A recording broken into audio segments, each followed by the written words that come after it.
Okay, well, thank you all for coming. Let me set the scene before we begin the conversation. So Australia, it has been said, has a talent for bureaucracy. And if that is true, then there's perhaps no better way to test that talent than in the crucible of a crisis like a pandemic. On the 25th of January, 2020, the first COVID case was reported in Australia. By the 30th of March 2020, Australia's then Treasurer Josh Frydenberg, a Liberal Treasurer, had announced the largest economic intervention in Australian history, stimulus amounting to $1/3 trillion. All of that happened within the space of about 2 months. Such was the nature of exponential growth, but equally, such was the nature of Australia's high-functioning administrative state. Our institutions served us well. On almost any important measure, Australia outperformed the United States, for example. Our employment to population ratio returned to its pre-crisis level within 12 months, whereas the United States had barely recovered 5 years later. And by the time Australia reopened its international borders and lifted restrictions in 2022, we had about 1/10 the number of deaths per capita as the United States. But this isn't going to be a conversation about the pandemic per se. I think we're all a little bit tired of talking about the pandemic. For most of us, that probably started around 2021. Rather, this is going to be a conversation about state capacity. That is, the ability of our governments at all levels to achieve their policy goals. Think of this as the how of governing. In preparation for this conversation, I worked with an economist to produce a literature review on Australia's state capacity. And while most Australians probably don't regard their government as especially effective, indeed it's far from perfect, we found that Australia has one of the highest levels of state capacity in the world. So what explains this? Well, to help me answer this question tonight, we have two of Australia's great public policy economists. Richard Holden is a Professor of Economics at UNSW. Stephen Hamilton is a Professor of Economics at George Washington University in Washington, DC. And together they've co-authored a book called Australia's Pandemic Exceptionalism, which in my reading is really a book about state capacity told through the prism of the pandemic. So Steve and Richard, welcome back to the podcast. Cheers, mate. See you, Joe. So, round of applause.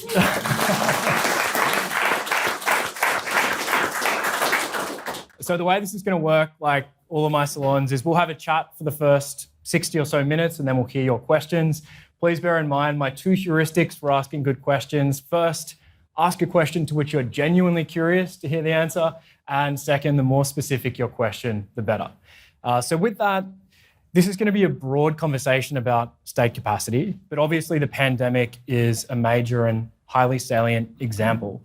Now, the central mystery of Australia's policy response to the pandemic is that the same National Cabinet and the same public service generated both one of the best economic responses in the world in the form of JobKeeper, which successfully kept Australian employees tethered to their companies, and generated one of the worst vaccine procurement strategies in the world. The worst. Yeah. Thanks for the correction. So as a quick refresher on why this was the worst, or one of the worst vaccine procurement strategies in the world, we more or less went all in on 2 vaccines initially. That was the UQ vaccine and the AstraZeneca vaccine, rather than placing insurance on up to, say, 8, which was the number of vaccines sponsored by Operation Warp Speed.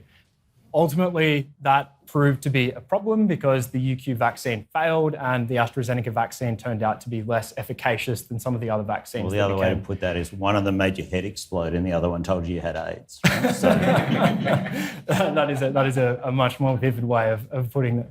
So what this meant was that for a couple of months in 2021, Australia had the worst vaccination rate of any OECD nation. So first question, if Treasury had been given primary responsibility over the vaccine procurement strategy, how different would the outcome have been? We used to work there. That's a good question. And we've asked this question many times, right? I guess I would say 2 things. Since we wrote the book, we've learned some things about what happened. because people who've read the book have come and talked to us. Oh, nice. So there's stuff you now know that's And we not sort in of the thought, book. well, we're going to have this conversation before we wrote the book. I think we present in the book, fundamentally we kind of don't know the answer to the question of why the vaccine strategy was so bad, right? There is a sort of unknown factor there. My sense now is that everyone I've spoken to says anything that happens in and around the health department is a kind of disaster. And anyone who's worked with the health department, is not completely unsurprised that this is what they did, right? So I think there's a health department factor, which would lead you to say, okay, the Treasury would have done better. But we spoke to a lot of people who said Treasury was at the table. Now, I don't know. We don't know, right? We weren't in the room. And we were baffled at the time, and we wrote about this a lot, right? Yeah. Like, where the hell is Treasury here? Which is, this is just basic risk management. What are they doing, right? And they were in the room when these discussions were had and the decisions were made. So, were they in the room, but, didn't want to overrule other ministers or other secretaries? I don't know why I think this exactly or if it's right, but I think the conclusion I've come to is they were sort of in the room but not at the table or something like that. That they Standing were in the corner. That they were sort of observers, and for whether it's, it's kind of not the done thing to inject yourself into another department's business or whatever, that they weren't part of the active decision making that was going on. I at least find it hard to believe that senior Treasury officials who, do actually understand what insurance is about would not have had a different view about what to do, or at least made that argument, and it would have been very hard to refute that argument. So I can only think that they were in the room but functionally not. But there's also a lot of, Richard and I wrote a bunch of pieces about vaccine strategy during the pandemic, and there was so much pushback. Like, what do you two know? Get back in your lane. What do economists have to add to a vaccine strategy discussion? I think you're full of shit. Was that not? Yeah, and even editors of newspapers, were reluctant to kind of have economists talk about vaccine strategy. So, there was this bizarre idea that economists had nothing to say about this question, when fundamentally, it was an economic question. Subject to the vaccine being safe, your procurement strategy is economics, right? You could be procuring anything, doesn't matter what it is. Right. I would go to an economist to answer that question. So I think you could imagine that maybe the health people thought, this is our domain, Don't know. Can I give my understanding of the kind of flaw in the thinking there, and then you tell me whether this seems accurate? So, when you go to a doctor, you get medical advice, you sort of don't question it, or don't question it as much as you question other kinds of advice.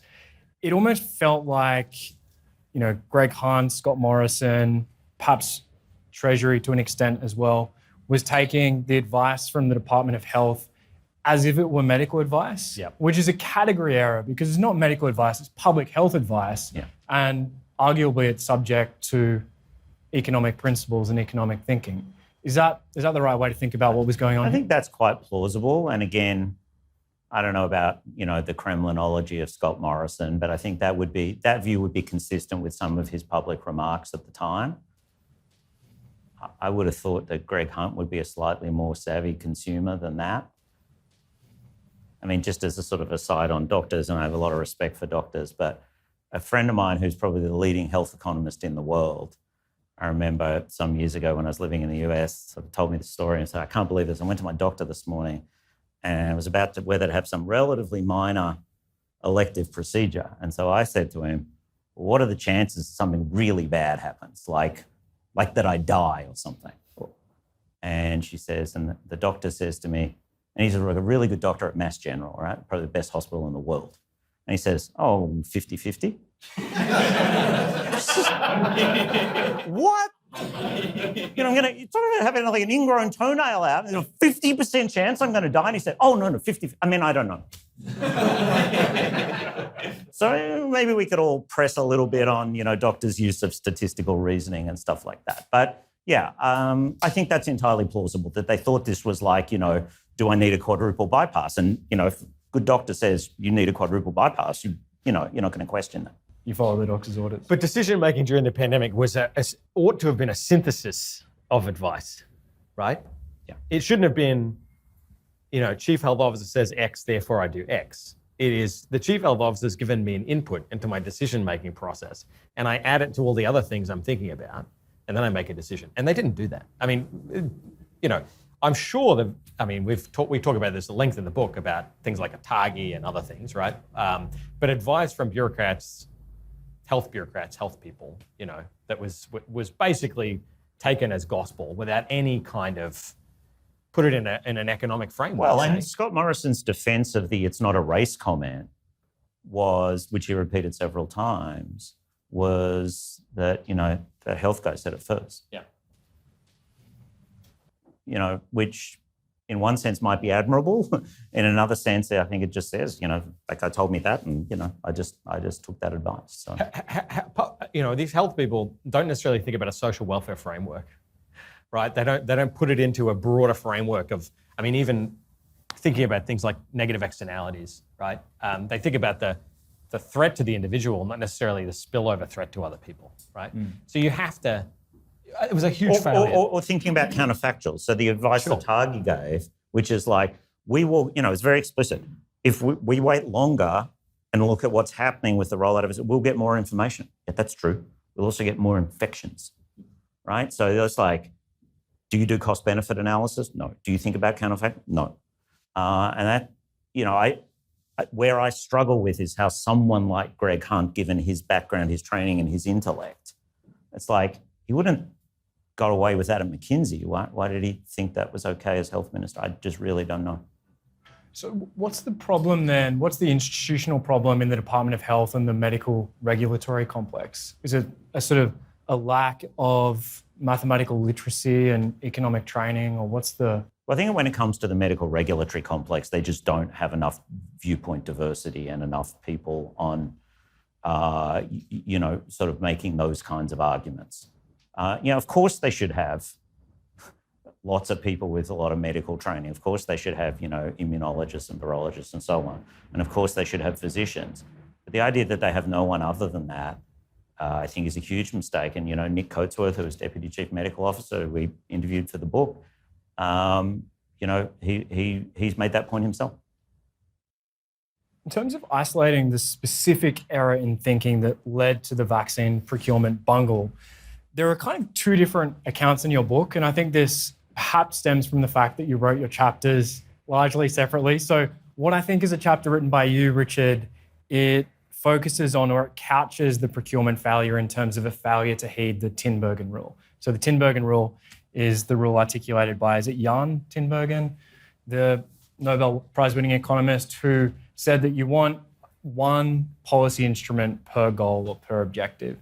And the failure here to heed the Tinbergen rule was that we were trying to use vaccine procurement to double as industry policy as well. The reason it seems we picked the UQ and AstraZeneca vaccines was because they could be manufactured locally by CSL in Melbourne. Steve, in your chapters, the flaw in thinking focuses much more on a failure to buy insurance. And I feel like that's the threshold question. It's the failure to buy insurance, and if we can happen to kick some other goals or satisfy some other objectives with that decision, then that's not such a bad problem. So I wanted to hear from you, Richard. I was curious to hear what exactly you had in mind with the Tinbergen reference. So firstly, I think Steve, and I guess I get some credit for it, is also right about the failure to buy insurance. That's absolutely correct. So I don't think they're mutually exclusive.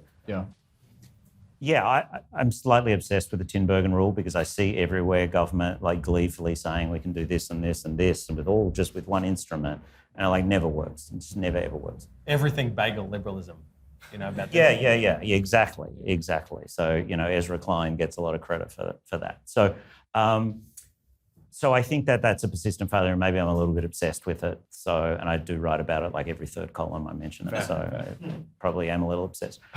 But I think it's this just pervasive failing that politicians of all stripes seem to have.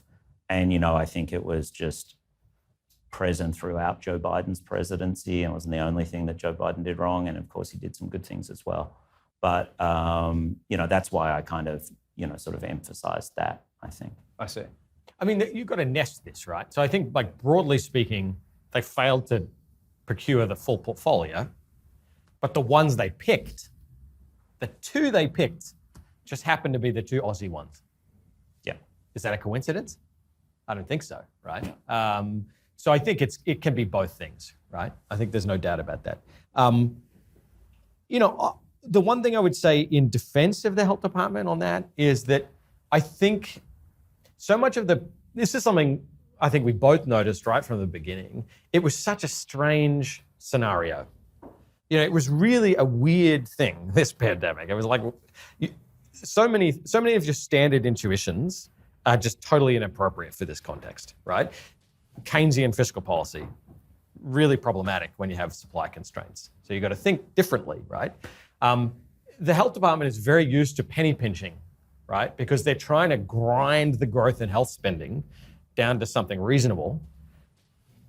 And if you take that mindset where cents matter and are everything into a context where, the cost-benefit analysis blows out by several orders of magnitude, Alex Tabarrok has a beautiful phrase that he says, the easiest cost-benefit analysis in the world when, trillions are bigger than billions, Why is it even a question? So I think the health people were so geared towards that penny pinching mindset that they had difficulty confronting the situation where you have to throw that whole framework out of the window, and it was a failure, right? So I think that's understandable, but still, And that's where I think that the premium on leadership becomes so important because, we say quite clearly in the book, we don't blame some sort of mid-level person whose normal job in the health department doing procurement, whose normal job is to try and get a better deal on insulin. Because if they do squeeze out, a few cents per dose here or there, that's like more drugs that can go on the PBS. They're saving lives by doing that. That's awesome. Mm. And, you can't expect them in the middle of a pandemic to kind of like just sort of say, well, let me think about the big picture of what we're doing. That's not their job and it's not their role and you can't expect that of them. But I think we can expect the very, very senior leadership of the department and their political overlords. I think we can expect that kind of. That's what they're there for, is to think about the big picture. Mm.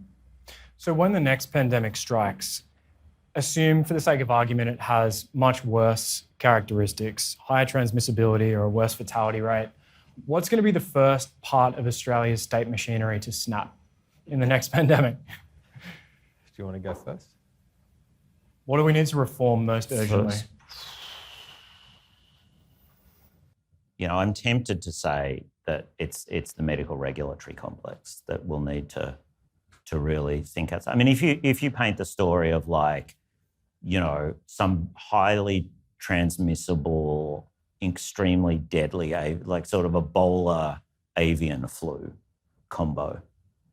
Don't give anyone any ideas. That's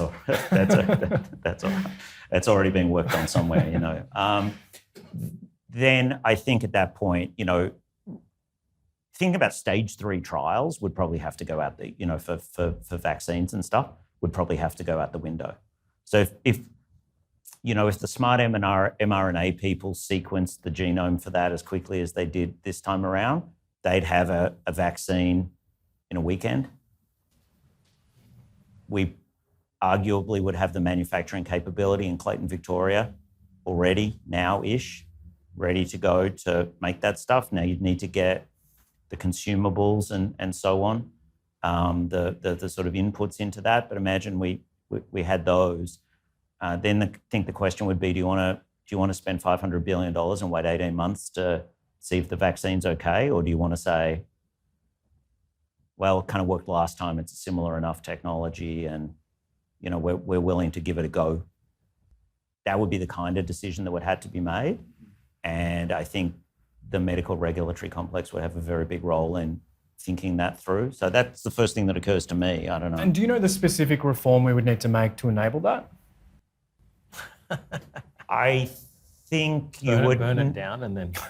Well, you should do that. I think we said you should already do that. Burn it You down. like burning things down. We're advocating. You've wanted to burn down the Reserve Bank, Treasury, a couple of political parties. The NDIS. The NDIS. many things. I only want to burn half the NDIS down, yeah. Right. Yeah, I think that's known as reform. But look, I don't know. Some of my legal scholar friends would know the answer better, but I think my understanding is all you need to do is change the composition of a target. I don't think you need to change their purview. There might well be some law about, the government can't pay for stuff that hasn't been through a phase 3 trial, but that'd be presumably an act of parliament. So I don't think you'd have to do a lot. I want to stress you might call non-pharmaceutical intervention side. Quarantine, lockdowns, that stuff. I worry about two things, and we talk about this in the book. This is not it is state capacity in the sense that in order to implement policy, you have to rely on people's good faith. You have to rely on voluntary behaviour. So much of what the government does relies on voluntary behaviour, and that's an asset, right? We don't audit everyone's taxes. We could, but it would be a nightmare, right? Mostly we rely on voluntary behaviour, and we hope that people do the right thing without having to audit them, right? So much of the pandemic relied on that, people's willingness to engage in a good faith way to help the country do their bit. And I worry about that. I worry that we've lost that element of state capacity, which is people's willingness to go along with this whole thing. And there was a review of COVID that was released right around the same time that book was released. Just a bit after, I think. Yeah, they were late, yeah. And, the media coverage blanket was, I think, unfortunate, which is that there was a big focus on the failure. We wouldn't do any of that stuff again. And I have to be really honest, and there's going to be people in the room who disagree. I think the first 6 weeks we'd do exactly the same thing. We should. The first 6 weeks we shouldn't change a thing. The question is, can we do that? Do we have people's consent, their, willingness to go along with that? Because we did, the first 6 weeks were flawless, right? So that's my question, right? Have we lost that ability to implement what was effectively a perfect, initial response? Have we lost that forever? The review wanted to kind of say, oh, we wouldn't do any of this stuff. And it's like, 2021 was a disaster. Everyone agrees. 2020, pretty good. So I worry about our ability to do that again. And I think about that in the context also. If you think about the media landscape in Australia, it took quite a while for what would be called the right-wing media, with the exception of Adam Crichton, to kind of start mounting the kind of fanatical case. Greg Sheridan, Paul Kelly, Judith Sloan. Now, I don't think of any of them as right-wing fanatics, and I'm friends with some of those people. But, they argued, this is all making sense. We don't know what's going on, precautionary principle, all that kind of stuff.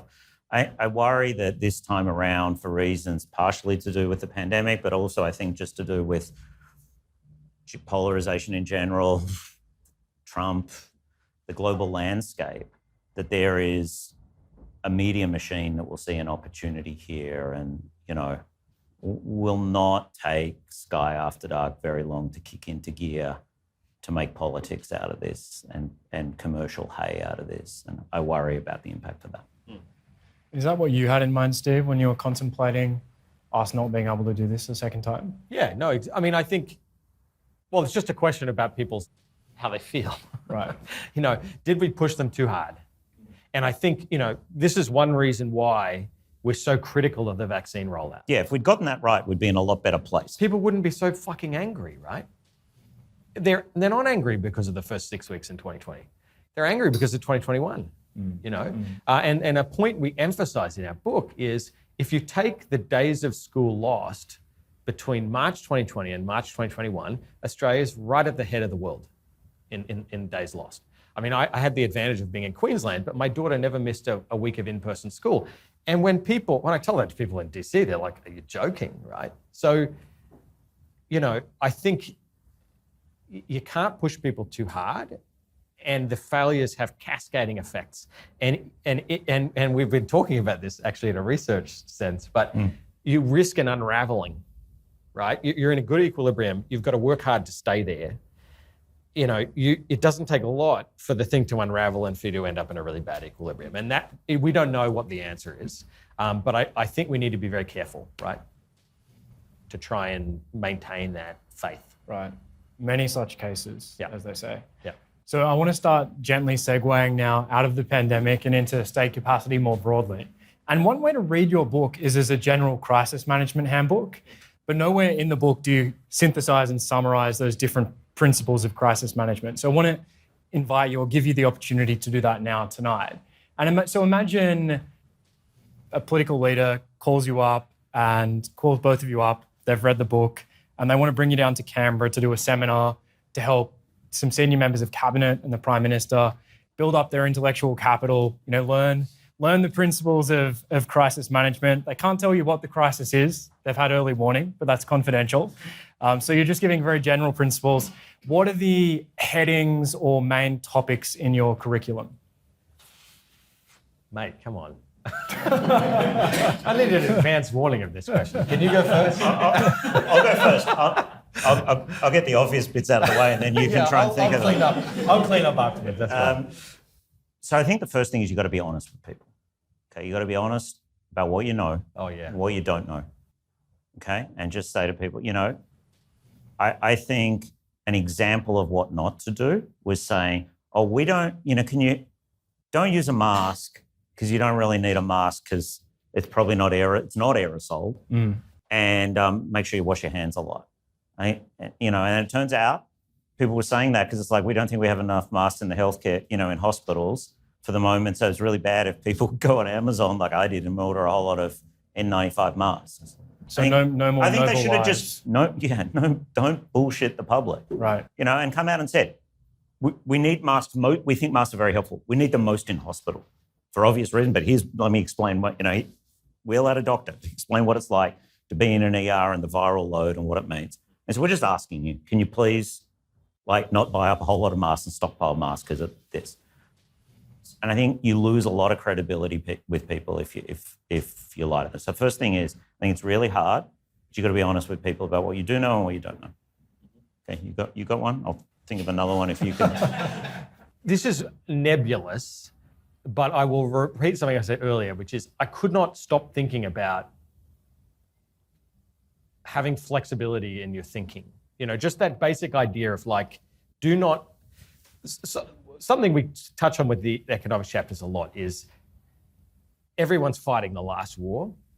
They want to pull a book off the shelf and just implement the plan, right? So much of the economic response early on, when I started seeing people on Twitter say, checks, checks, checks, the reason they were saying checks, checks, checks is because the failure of 2008 in the US was not getting money out the door, not getting enough money out the door, not getting it directly to people quick enough. That was the focus. Everyone thought, 2008 crisis, we need to get cash out. So they come to the pandemic and they think, oh man, we need to get cash out the door.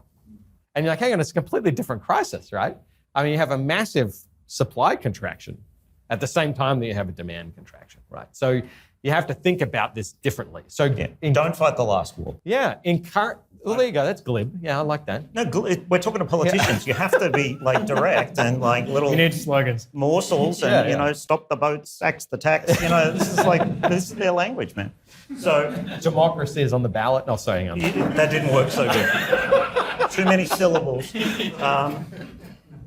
So don't lie. Don't fight the last war.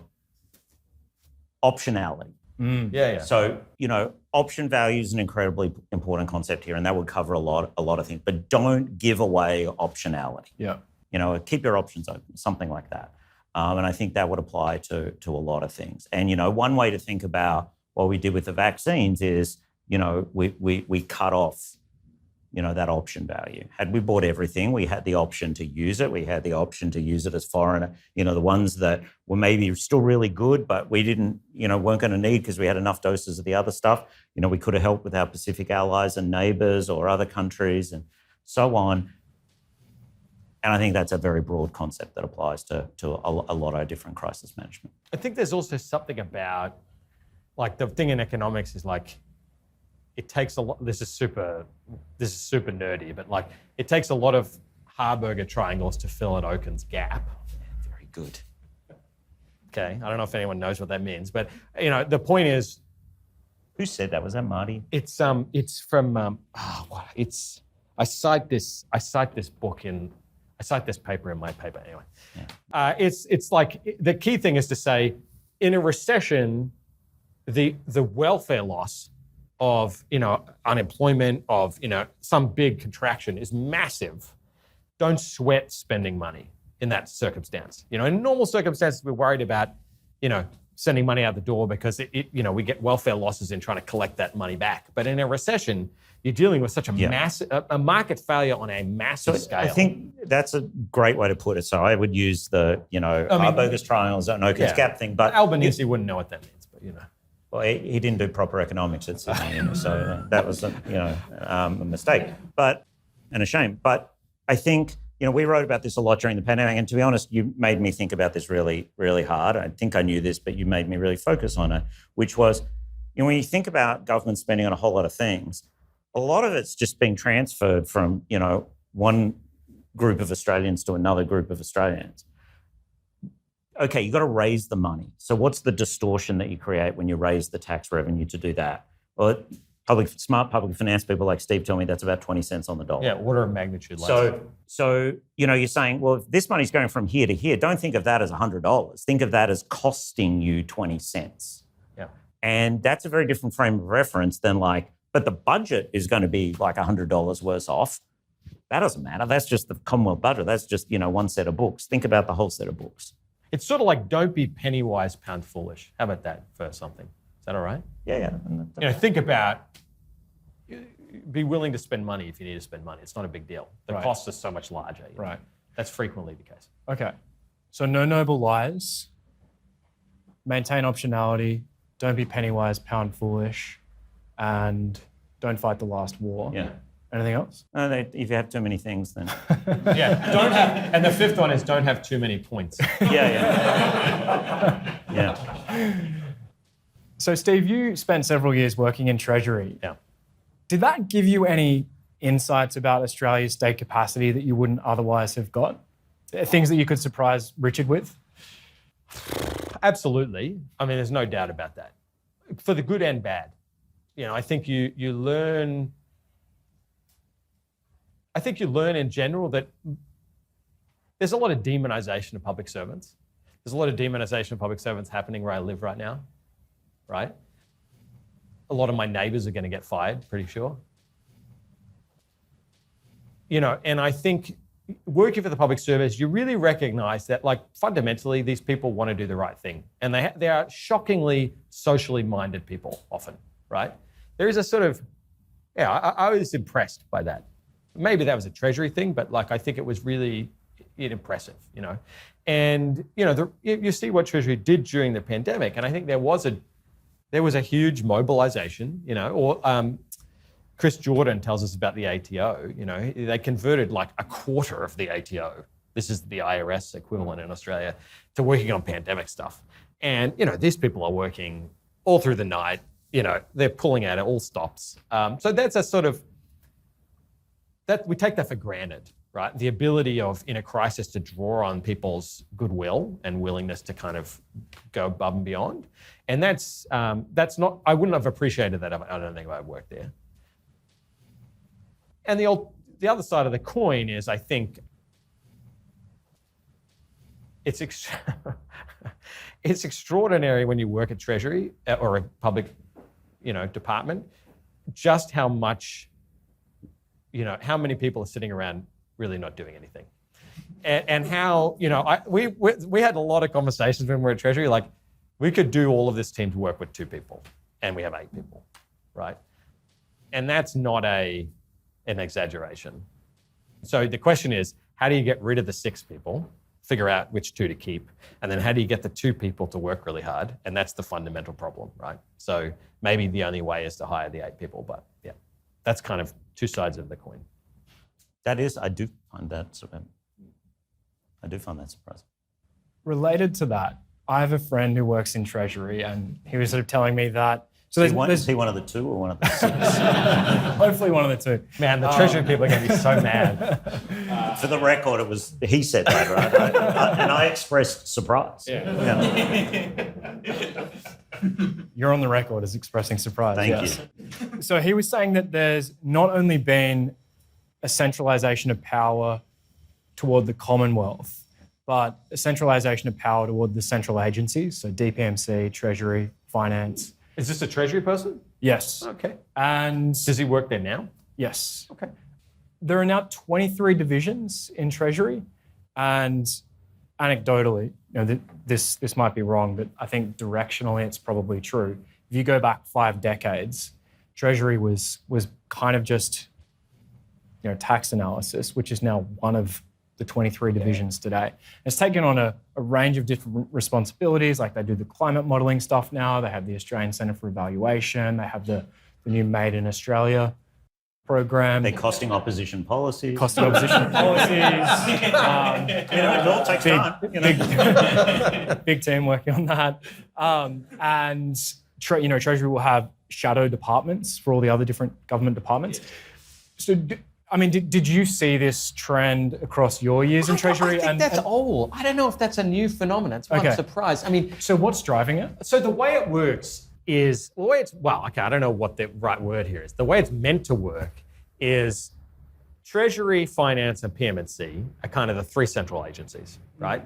And they tend to be the 3 most senior ministers, right? The Prime Minister, the Finance Minister, the Treasurer. That's typically the way it works. They make up the central part of what you call the Expenditure Review Committee of Cabinet, right? So, and the basic idea is that, if you're a line agency secretary or minister and you want to do anything, you have to convince the central agencies to let you through the gate, right? Now, often it happens at the public service level, right? So it's a department-led policy, and the Treasury Secretary is like, that is a bad idea, we want to kill it, right? And so they'll maybe work with Finance or work with PM&C to basically kill bad policy. And that happens that way. So the central agencies are meant to be like gatekeepers of of what is good policy. Now that, I'm not sure that's new. I think that's always been the way. If you go back to Malcolm Fraser, this was a long time ago, I wasn't alive, right?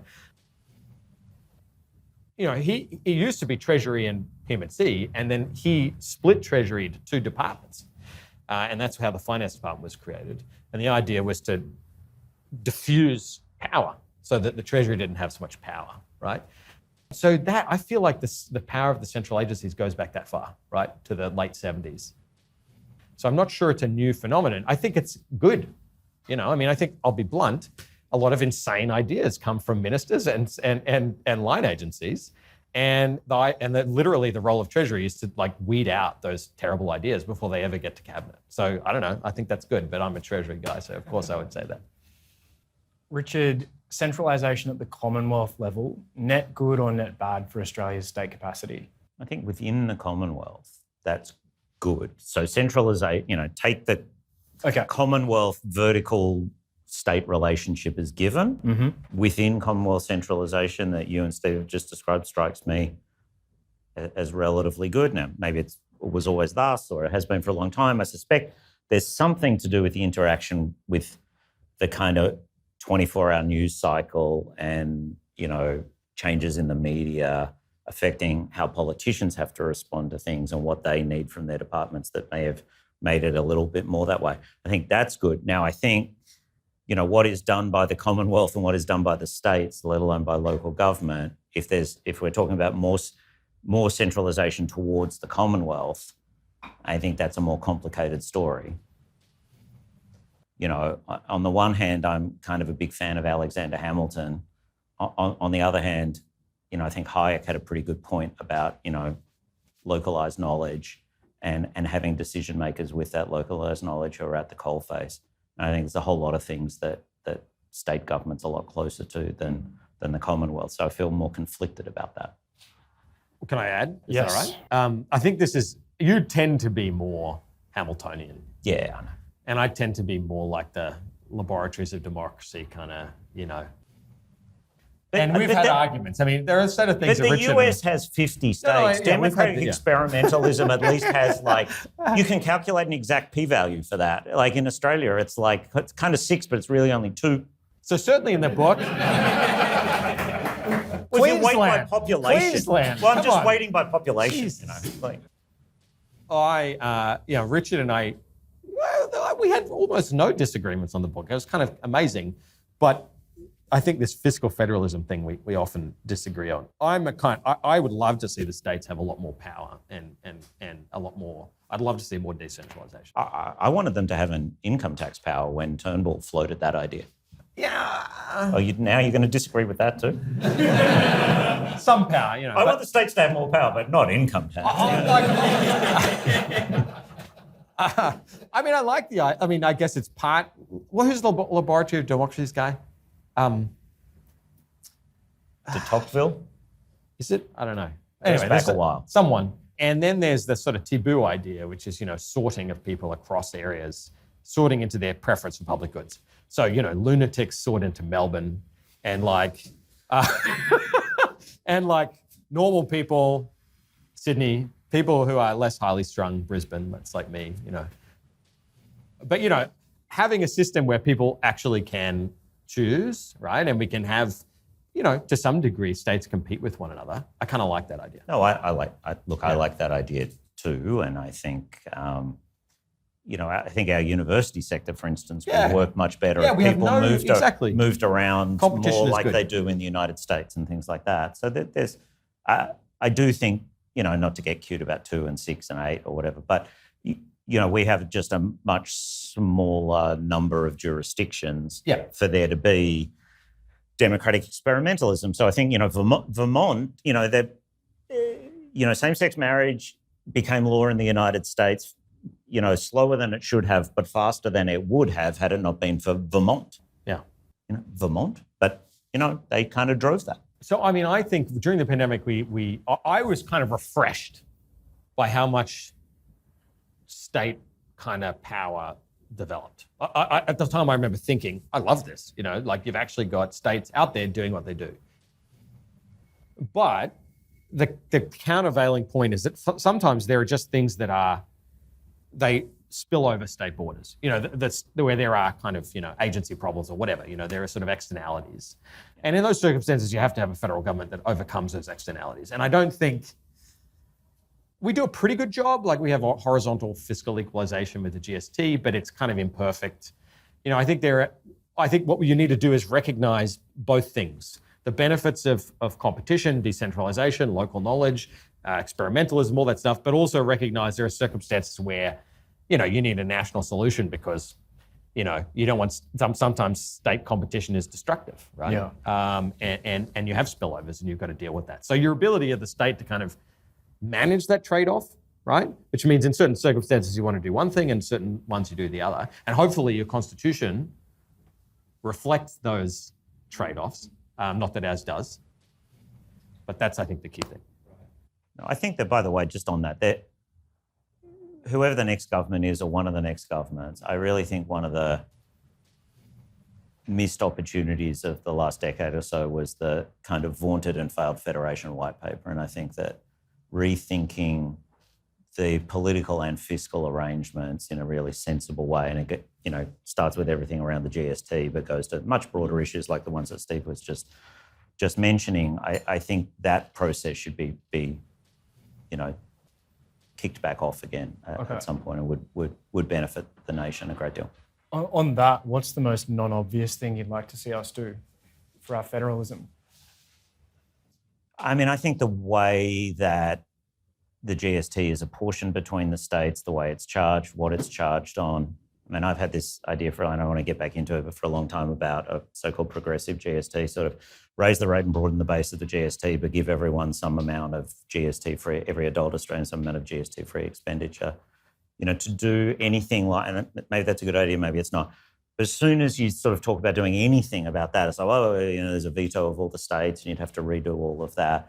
I mean, we have gotten ourselves into a very strong status quo bias with a whole lot of policies, particularly economic policies, because of the way the states interact with the Commonwealth and the implicit kind of veto power. And even if you just look at, and Saul Eslake's been very, very vocal on this about the deal with WA that was done under a previous government and done again under the current government, that's just a kind of a sacred cow that can't be dealt with under the existing structure. And I don't think it's totally an accident that we haven't had a major policy reform major fiscal policy reform in a couple of decades. So I think rethinking those structures and the kind of implicit veto power or supermajority rule that exists on a range of issues would be very important.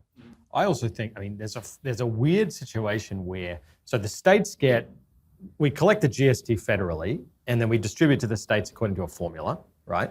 Which doesn't quite match how much tax they collect, right? And that's the horizontal fiscal equalisation thing. We're trying to basically give Tasmania free money and tax New South Wales more or whatever. Whichever state's doing better pays more than they should. And that's good. It's insurance. But it's all, and there's the kind of veil of ignorance thing. And there's also, you just have to go to where you live and look at West Virginia. And you would think West Virginia and Massachusetts are on two different continents, not just in different countries. And, to a kid born in West Virginia, that I feel like we do a lot better job with that than a country like the United States. But there's all this GST revenue that just goes to them as a block grant, right? But then there's a whole bunch of other grants. There's a huge amount of money. It's roughly 50-50, I think. I haven't looked at it recently. No, it is. So it's like 50% of their money comes from GST as a block grant, and 50% comes from then there's health and education funding, and there are all these grants. And ultimately, in my view, it makes no sense for the federal government to be collecting revenue and then distributing it to the states. The federal government has political accountability for Medicare, something that it has literally no role in implementing, right? Nothing, right? So I would like a system where we broaden the GST, raise the rate, double the revenue, and basically eliminate grants to the states. Goodbye.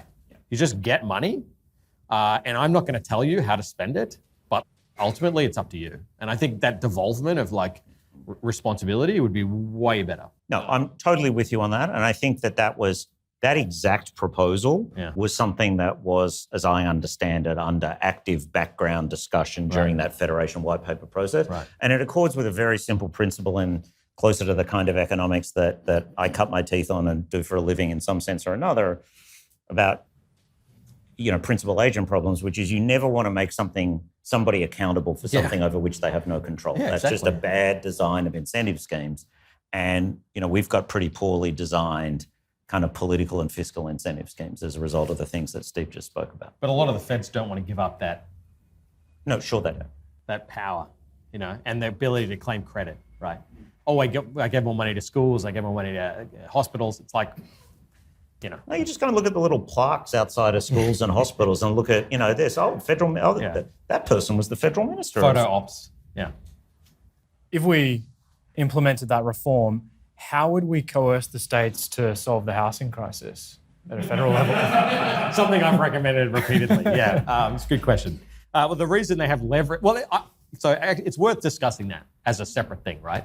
I have had skepticism about that, right? Because you say to yourself,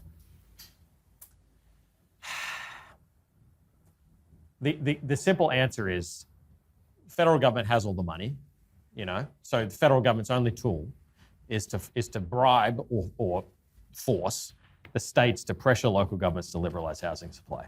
But that kind of prompts the question of what's the incentive misalignment that this is solving?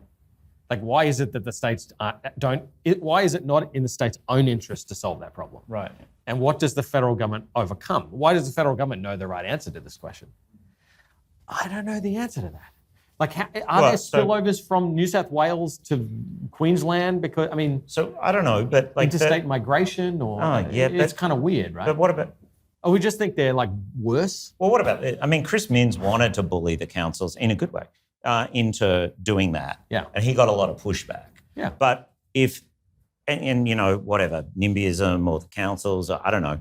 But if he sort of said, this thug of a federal treasurer just said they're going to take 25% of our GST revenue if we don't meet this housing supply target, and it's not my fault, but I have to do this, otherwise, you know, we're all stuffed, then maybe it would get done. You know, you make someone the bad cop about it who's actually holding a lot of markets, whereas I don't think Minns has a credible, New South Wales Premier has a credible, whoever it is, has a credible threat to make about local councils. I mean, what's he going to do? Is he going to dissolve Randwick Council? Yes. It's still... Well, I don't think he's going to do, like, you know, maybe he should, right? But like that one of his advisors must have told him, what are you going to do, dissolve Randwick Council? No. I mean, but it's still puzzling to me. Why does Albanese know the right answer and Minns doesn't? Or why are Albanese's incentives, political incentives, different to Minns? Why? Like, why is it in one of their interests to crush NIMBYs? So think about it. And why is it in one of their interests not to? Well, they don't have to. But think about it this way. When you negotiate, you know, buying or selling a house, right? We do a lot of bargaining through agents. And why is that? I think it's because, you know, you kind of want to be a jerk as the, you know, purchaser or as the vendor. But you kind of don't want to be seen to be the jerk. So you hire a real estate agent, and by self-selection, they've like decided that they're quite comfortable being jerks. So Albo is like the fall guy, or, you know, the bad cop or something. Well, like I said, you know, Jim Chalmers can play bad cop, and Minns sort of says, you know, I don't really want to do this, but my hands are tied. And so I think you can get those kind of, you know, get somebody else to commit to do that kind of agency relationship. We're in a second best world, like, you know, I can see how that could work. In what's going to prove to be a teaser for next week's salon, and as is now tradition for our Sydney salons, I'm going to invite Peter Tulip to inject a comment. Two observations. First, playing a bad cop violates your first rule of crisis management. Don't lie. Don't lie. Interesting. Sorry? Yeah. The second observation, why does Albanese have an incentive to do it? Because the costs are local and the benefits are dispersed. But is that true at the state level? Yeah, there's interstate migration. I mean, there's... Yeah, but is that really...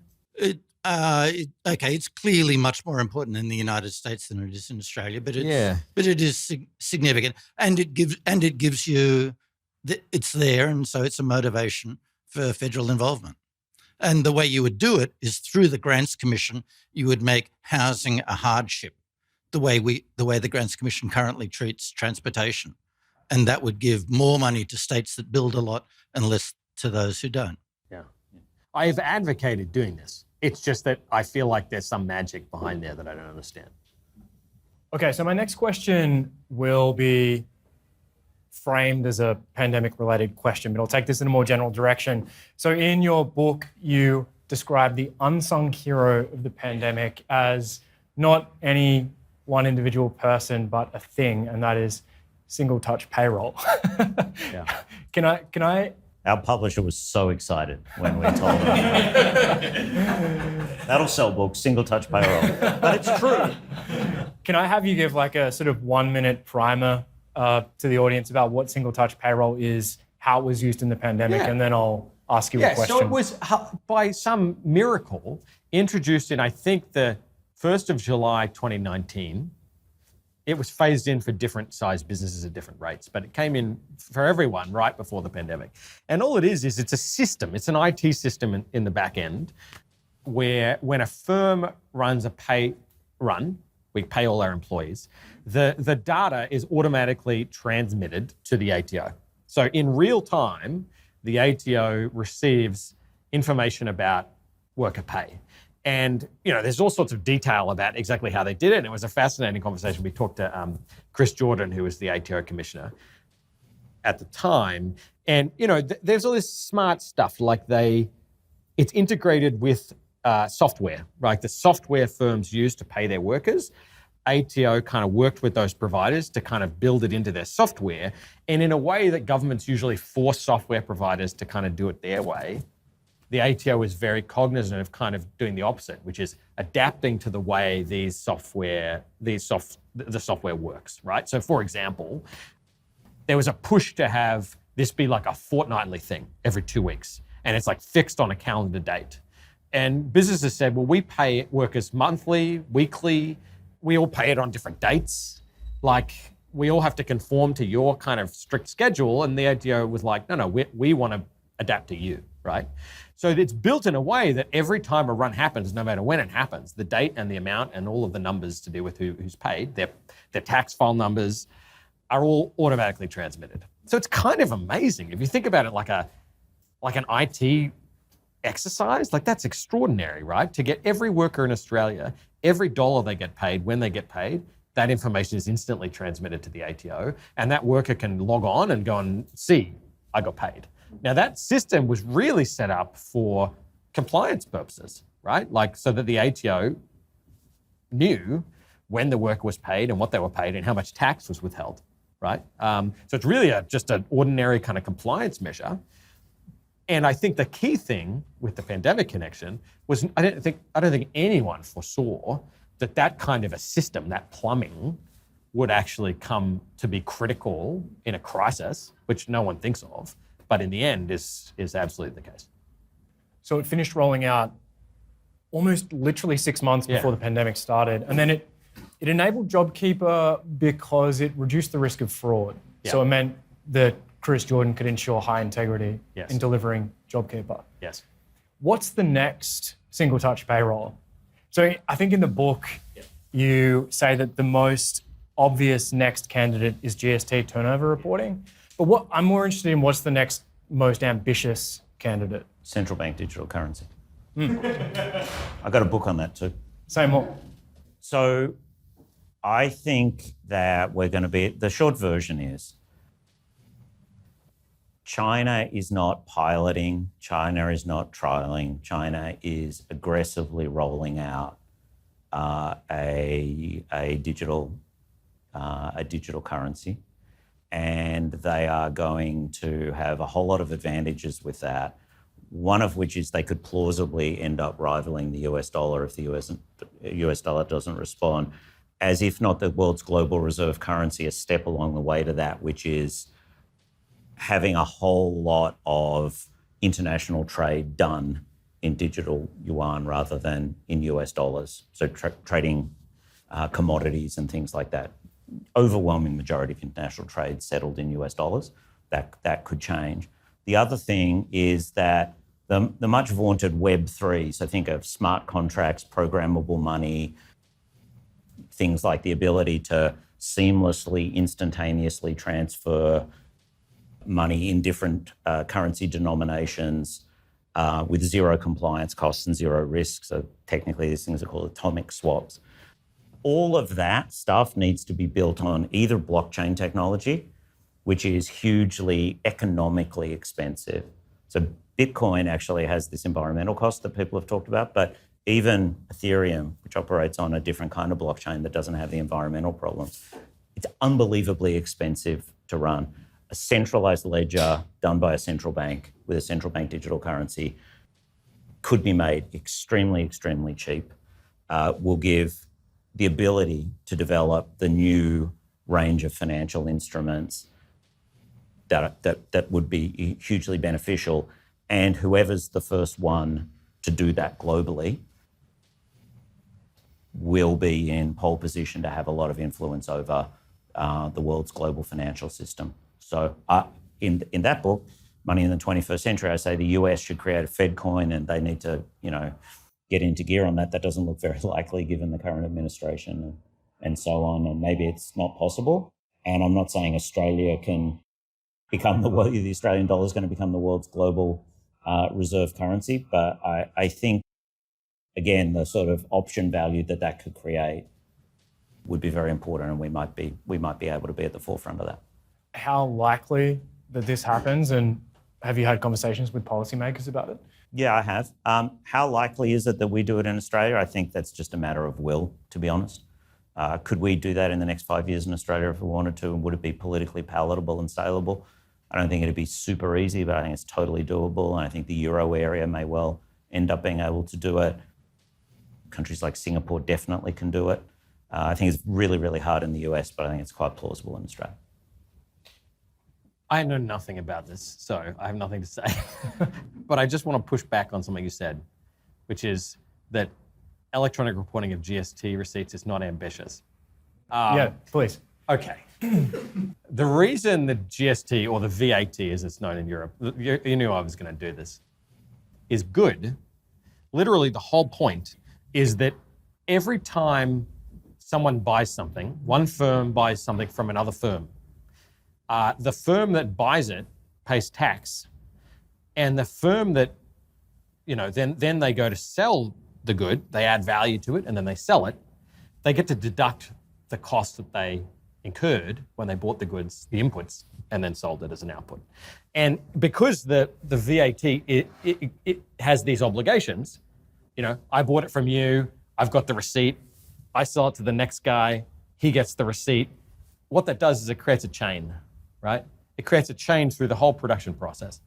And what that effectively does is makes tax evasion literally impossible, right? I mean, literally impossible. 0% chance of any tax evasion.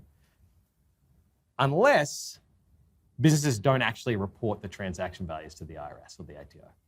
And then, with some probability, tax evasion becomes impossible. Now, in Australia, it's all paper. Each transaction is not reported to the ATO, right? It's just like I have records. And if you audit me, I got to present the receipts. But you got to audit me, right? And there's going to be some probability that I get audited. So there's going to be some probability I lie about my taxes. Chile, which, I don't know if we denigrate Mexico in the book, but... No, we definitely do not do that. That would be a bad thing to do. But we kind of say we're worse than Mexico, like what the hell's going on? Chile, every transaction in Chile's VAT system is electronically reported to their tax authority. Every single one. Wow. And so they have perfect compliance, right? And there's been research on this, there's been studies on this. We don't have that in Australia because we introduced the GST in 2000, which is before the time we could have set up an electronic system. Chile introduced their system more recently. So we need it. I think we could reduce fraud, evasion in the GST by many billions of dollars with that simple change, as well as doing things like lowering compliance costs, making it easier for businesses to conform with it. So I think Okay. I revoked my implicit snub that wasn't ambitious. That's interesting. Never shit talk the VAT to me. It's not going to happen now. With a particular emphasis on economic plumbing, what does your ideal recession-fighting toolkit look like, and how closely does our current toolkit match that ideal? You go first. Yeah, so one thing I've written about before in a book with Rosalind Dixon in 2022 called From Free to Fair Markets, a small part of that book is about saying, look, we clearly should have a bunch of shovel-ready infrastructure projects already worked out and all ready to go in a 2008 style crisis where you want to be able to get money out the door and only cutting check, you don't want to be only cutting checks, although you may want to be cutting checks. And I know there's a lot of kind of skepticism about, what are the benefits of these projects during those kinds of things. But if you imagine a crisis where, you do have really high levels of, elevated unemployment, you have, a big, sort of typical Keynesian type, problem with huge problems with private demand. I think having stuff that is literally ready to go, that's been well thought out, that's less wasteful than some of the things that typically happen when they're sort of dreamt up on the spot, and having a playbook ready to go, and that they could be very much around environmentally friendly projects or remediation, various things like that. I think that would be a good thing to have in the back pocket. Before you move on, can I challenge you on that using your own book? Yeah. So. Oh, well, ideally not, but go ahead. This doesn't sound like it's going to end well for me. One of the interesting things I learned in Australia's pandemic exceptionalism is that infrastructure projects have such long economic lags. And you guys interview Ken Henry, and there's this Ken Henry quote where he says that some of the infrastructure projects they used to fight the 1990-91 recession didn't have their economic effects until 1997. Yeah. So I thought we'd sort of moved past infrastructure projects. Well, I don't think we should have moved past all infrastructure projects. I think, that's a very good point, but I would say this, which is one, often those things take, 2 to 3 years to get actually underway. So you have a recession, it's like, okay, what are we going to do? And then it takes a couple of years to get it underway. And then depending on what they are, if they're building a suburban rail loop, well, that is going to take a really long time and you're not going to see it. That's why I'm talking about literally shovel-ready stuff, where it's like these folks are unemployed. They're doing, boring stuff, but cool stuff. Sand dune remediation, picking plastic out of waterways, all kinds of things like that are very immediately about getting money into the economy and doing something valuable. So I think this sort of old-style, big-scale infrastructure stuff, Ken's obviously right about that. I don't think that means that's not an arrow we want in the quiver when it comes to fighting that kind of recession. Yeah, I think the point is it's not, right? And you want to make it one. Yeah. Right? That's I would say it's really bizarre the way Australia does unemployment insurance. This isn't in the book. This is a separate thing I've worked on, and Richard may disagree, I don't know. But Australia pays a flat UI payment for everyone. Everyone gets the same dollar number, right? It's this many dollars per fortnight. And it pays it indefinitely. So there's no time-limited feature. There's a zero relationship between how much money you get and what you earned before you lost your job. That's globally unique. The UK is the only other country that does it like that. It's weird that Matt Cowgill, when he was at Grattan Institute, he'll be hopefully a hero to many people in the room. He's a good friend of mine. He produced this graph that showed the UI replacement rates over time, like by unemployment tenure, by country. And every single country has a really high rate and then it drops.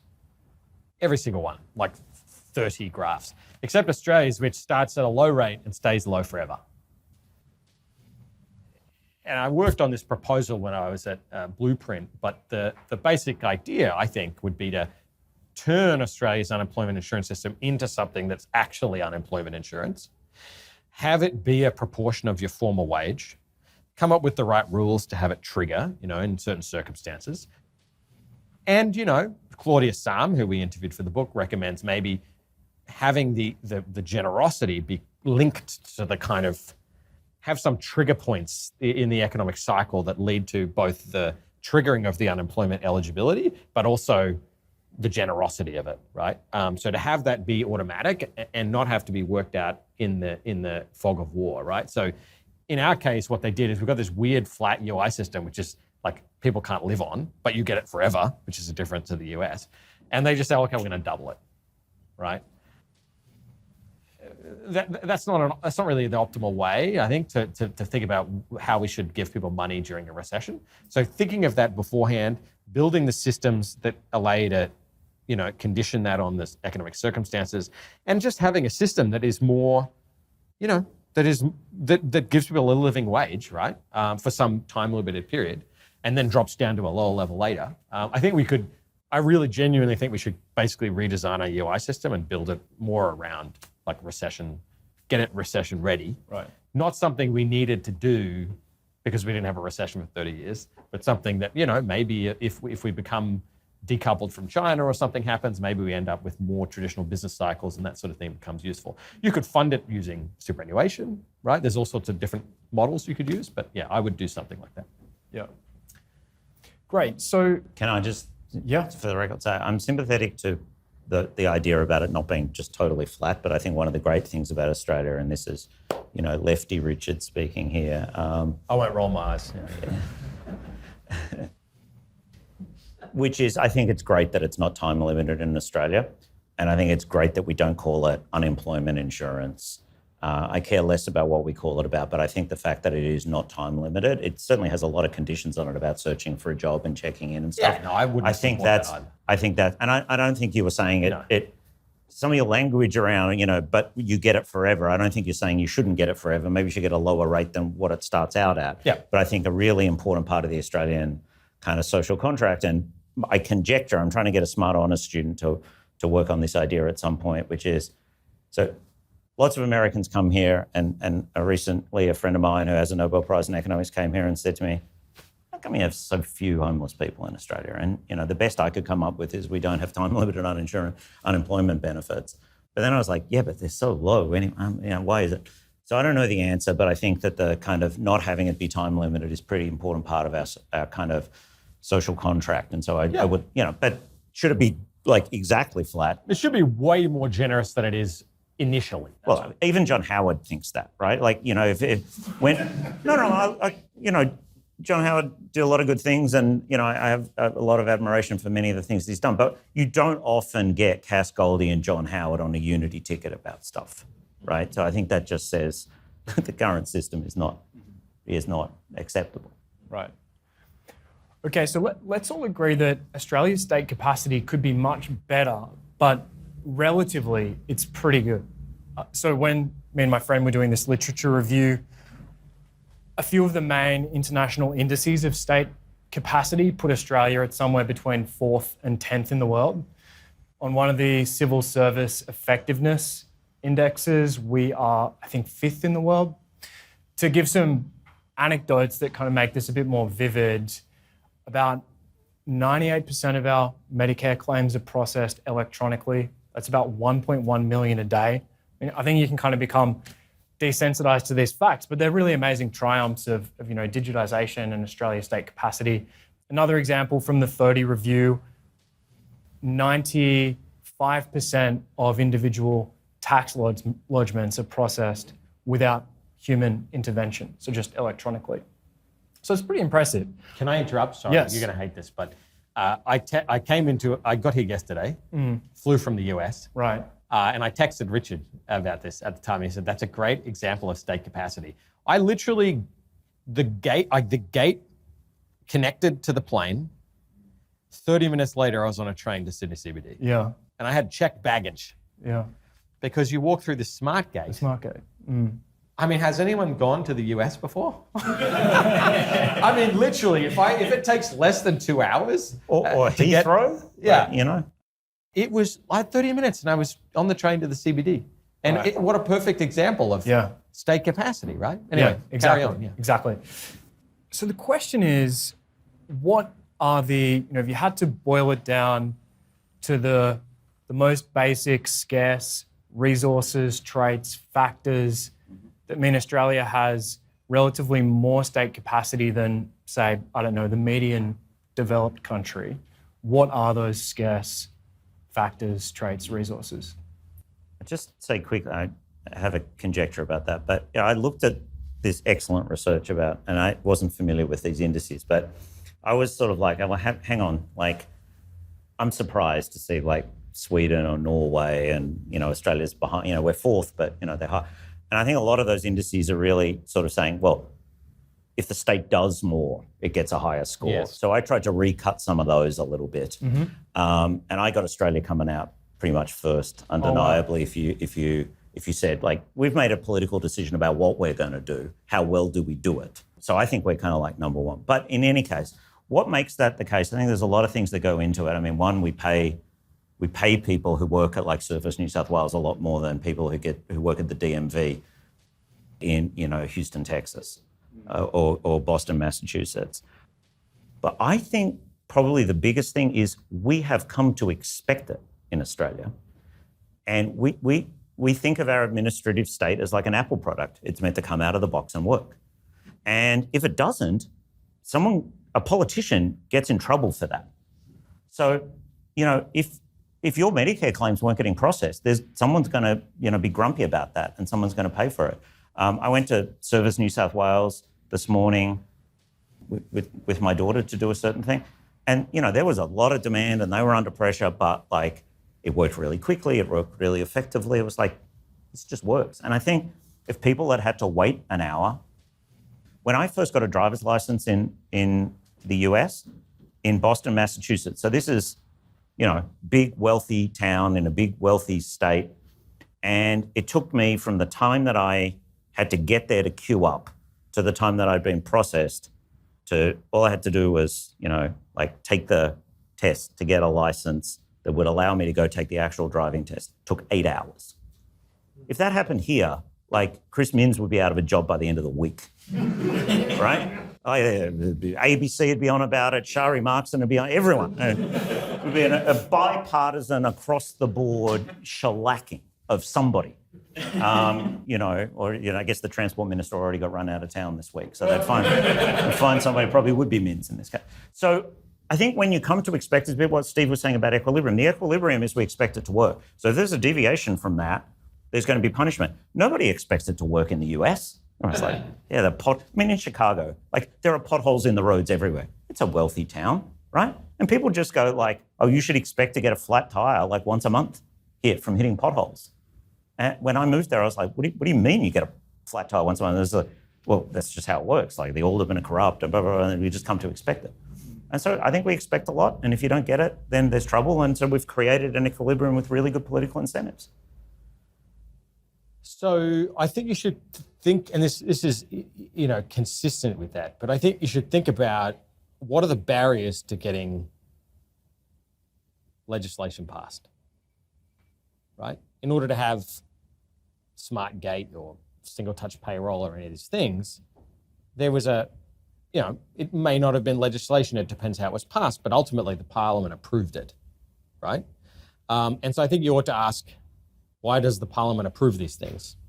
Or delegate the authority to it. So I don't know what would have had to happen for SmartGate or Single Touch Payroll, but it may well be that a relevant administrative agency just has the authority to do that. But in the US, maybe Congress doesn't delegate that authority. No, there's a system. I think in Australia there are just fewer barriers than in many places. I mean, a lot of this stuff would happen with supply through the budget process, and that was only ever blocked once, as far as I remember. We just pass the budget every year. Now, some pieces of legislation are passed separately, but a lot of the budget measures just get passed through. They just get waved through, right? So we have a system where the legislature and the executive are one, right? Which is very different to where I live, where basically the system is designed to literally designed on purpose to prevent the passage of legislation, right? And that just takes, the friction's just lower, right? We just do it. And I think it means that if people, if Richard's right and people have preferences for those sorts of things, there are just fewer impediments for the system to deliver them. That's also important, not just on spending measures, but on revenue measures. It's very easy for Australia to raise revenue. It's not hard, right? We have an income tax that automatically goes up no matter what you do, right? Well, we're both against that, right? I am, but if you want your state to be well-funded under all circumstances, you kind of want revenue to flow freely and easily, right? And in the US, again, we've deliberately tried to starve the beast, right? And when you try and starve the beast dies. And that's what it's like being at the DMV for 8 hours, right? So it's sort of by design, I think Australians are willing to have, it's hard because I have a US reference point and the US itself is so strange, right? It doesn't explain why Sweden is different maybe, but I can just say the frictions to passing laws and to funding programs are just very low here. And so we do it. So the equilibrium point makes sense, but for me, it just pushes the question back one level because it doesn't explain why our administrative state was so effective to begin with, such that those expectations developed. Is that just due to randomness or? Yeah, the cheap answer is it's path dependence and it was due to randomness. I have a sense that it was kind of more important for Australia than some other countries to have a highly functioning administrative state in some areas. Now, why is that in, say, Medicare versus other things? That's maybe a harder answer. But go to Steve Smart. So when Steve said, I said something, are you here? And he said, it was 30 minutes, blah, blah, blah, the anecdote he related. I said, SmartGate's awesome. It's a good example of state capacity. And then I said, and you know why we have that, I reckon, is because we get a lot of money from tourism, a lot of Australians travel, and a lot of high-profile business people in Australia travel a lot, and almost all of them fly commercial.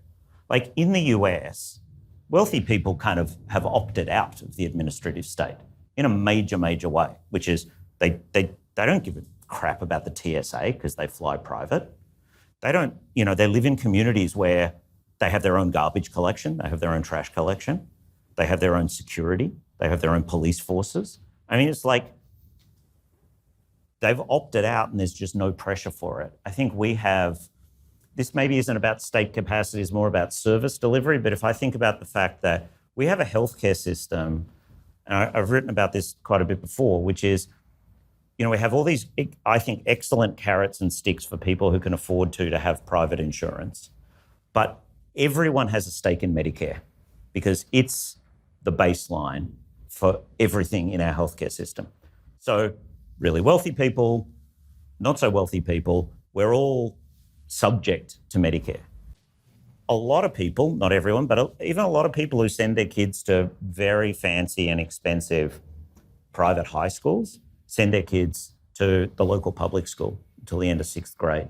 We have maybe not a perfect stake in public education in Australia, but a lot of us feel like we have a stake in public education. I think Australians across the board, across the income spectrum, it's related to income, wealthier people maybe have more time or more power or more privilege or whatever you want to call it to be able to intervene when they see stuff not going right. I think we've got that balance really right. And I'd contrast it with, it's not like single payer like France, say in our healthcare system. It's this hybrid, but it's not, the disaster that is in the United States. And I think you can ask why is Medicare in the US, which is for, older Americans, that's got very low administrative costs, seem to work very well, even though it sort of exists in a totally dysfunctional healthcare system. But it actually kind of works pretty well. Why? Because if that didn't work well, you get voted out of office. Why is Trump not going to cut that? Because that's political suicide. So I think some of those elements are kind of true as to how we got there. And I think those things have been important for Australia. One is about tourism and travel and stuff like that. Some of that other stuff, I think, is just important as to how we see ourselves. We see ourselves as we want to have universal healthcare, but, not single payer universal healthcare. That system leads you to the kind of thing that I described with those kind of equilibrium properties and those kind of political incentives. That's my take. A lot of the conversation about Australian state capacity either implicitly or explicitly puts us above America. You've both spent quite a lot of time in America. Is there anything that we can learn from the US about state capacity? I think it's the opposite. And it's the opposite in the sense that I think, and I'm going to cut against what you said, which is I'd like to inject a little more choice. I'd like to inject a little more competition. I'd like to break down our socialist system to be a little bit more flexible. I think a good example of that is school choice. Yeah. So I don't know, if you want to call this the administrative state or not, but I think while there are a lot of extremely good people, extremely good teachers, extremely good people in state education departments and so on doing incredible work, I think not many people would say that we have a highly functioning and improving public education system in Australia at the secondary and primary level, and that it's in need of improvement. And the US has got its problems, but the movement towards school choice, charter schools, things like that, and we have sort of a version of that in some ways. But to Steve's point about more choice, I think that's something where there's been a movement in a certain direction in the US, and that seems to have provided a pathway to better outcomes, or thinking about how to achieve better outcomes that could be rolled out more broadly. That would be one thing that I think is consistent with that. Yeah, I mean, I think you just see it in lots of places. Yeah, there are benefits to having this sort of socialized system, but I also think there are, I guess one question is, what do you care about? How do you measure it, right? Because all of these, to say, we have a better state, you have to think about what the state's actually delivering for people and whether it's good, and that's not really in there, So, well, one of these things that political scientists talk about is like, you have better state capacity if you tax more. I was like, well, yeah, I don't know about that. Yeah. Like, so Norway's good because they just take all your money off you? Like, and you can't measure, there's no revealed preference in this system because it's sort of a social system. So you don't really know. I mean, my wife has had a child at the University of Michigan and she's had a child in Australia in an Australian hospital. I was there both times. With a cigar and all that? Yeah, I did have to sleep on the uncomfortable bed. Oh, yeah. shit. It's my personal Vietnam, yeah. So I got to be honest, the public system was like being in a cattle station and the private system in the US was like a Rolls-Royce service, But if I was poor, well, maybe my wife would be dead in America. So, it's like, be careful how you measure these things, right?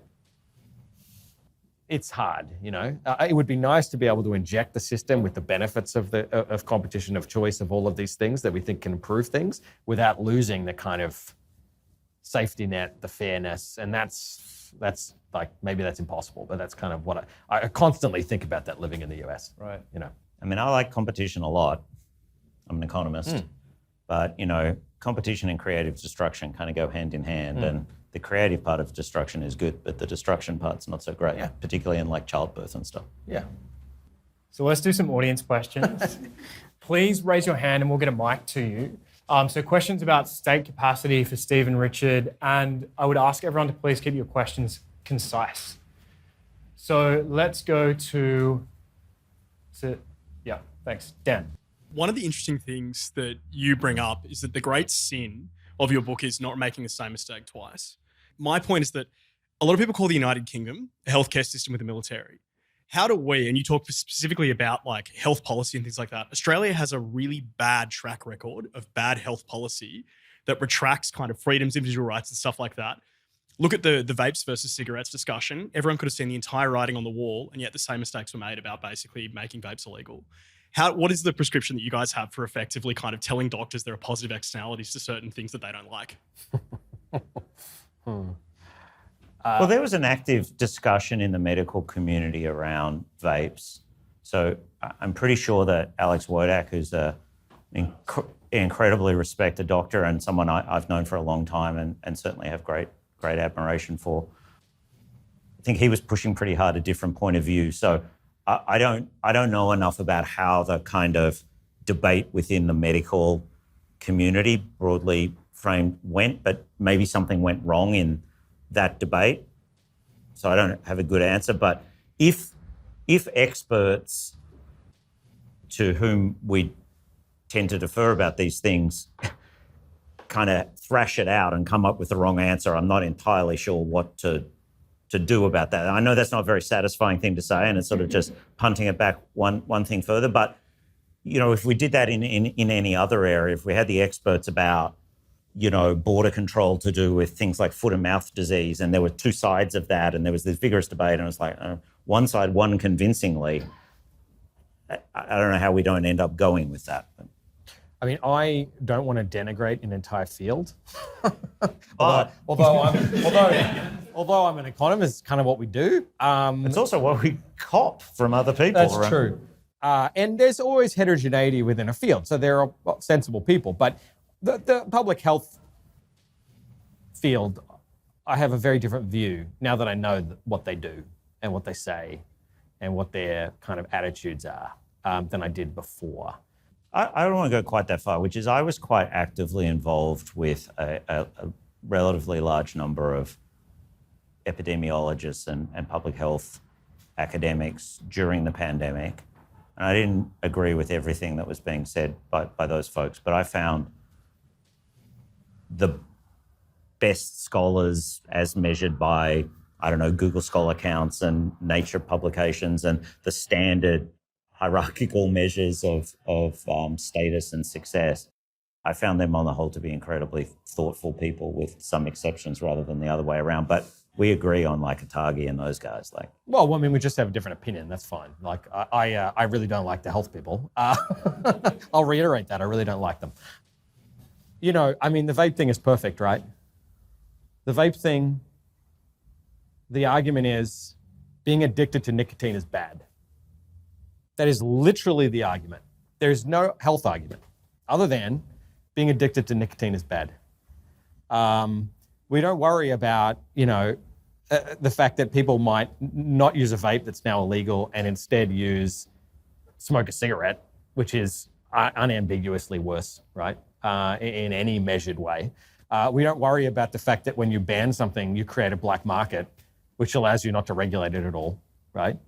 But this is the policy we've created in Australia because, that's what the public health people and the Department of Health and the other public health people who've advocated for it and lobbied for it have got, right? Yeah, no, that's right. I mean, and this is just over and over again. The bloody mask thing was insane, So, we talked a lot about this during the pandemic. They're sort of at first do no harm, which is bizarre. Like if you think about any kind of social welfare criterion that might guide policy, if you run things as at first do no harm, then boy, you can't really do anything, right? So, I basically don't listen to them anymore. And I'm not a different person to Richard, so he can listen to them. All right, next question. This episode is sponsored by Vanta. Trust isn't just earned, it's demanded. Whether you're a startup founder navigating your first audit or a seasoned security professional scaling your GRC program, proving your commitment to security has never been more critical or more complex. That's where Vanta comes in. Businesses use Vanta to establish trust by automating compliance needs across 35 frameworks like SOC 2 and ISO 27001, centralized security workflows, complete questionnaires up to 5 times faster, and proactively manage vendor risk. I have personal experience here. Startups I've worked at in the past have used Vanta, and I've always found it reliable. Vanta can help you start or scale your security program by connecting you with auditors and experts to conduct your audit and set up your security program quickly. Plus, with automation and AI throughout the platform, Vanta gives you time back so you can focus on building your company. Join over 9,000 global companies like Atlassian, Dovetail, and FireAnt who use Vanta to manage risk and prove security in real time. For a limited time, get $1,000 off Vanta at vanta.com/Joe. That's VANTA.com/JOE for $1,000 off. Let's go to Aidan. Thanks very much. I'm Aidan. I live in Randwick Council, and my question is, why don't you want to abolish this council?